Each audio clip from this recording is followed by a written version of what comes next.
Sous ces serres, des dizaines de milliers de fleurs et de plantes, plus de 200 variétés qui, dès le printemps, vont donner des couleurs à la ville. C'est pour planter soit dans les pots qu'on trouve à la ville de Mâcon ou dans les massifs. Bientôt, ça se plante bientôt, ça se met bientôt à l'extérieur, ça? Au mois de mai.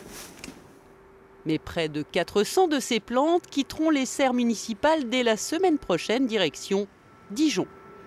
Ces plantes sont des bégonias, des peperomias, des caperata, des tradescantia, ce qu'on appelle la misère traditionnellement. Des plantes fleuries ou à feuillage qui iront décorer le stand de la ville à Florissimo.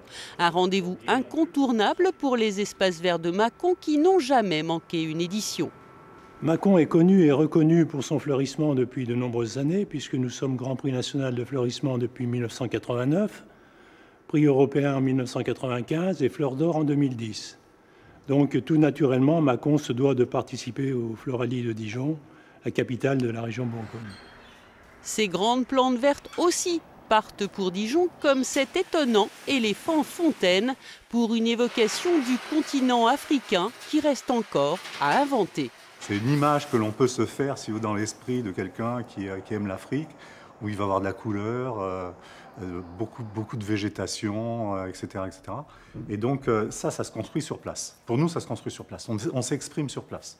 On fait comme le travail d'un peintre sur place. On a de la couleur, on a de la matière, et puis on y va.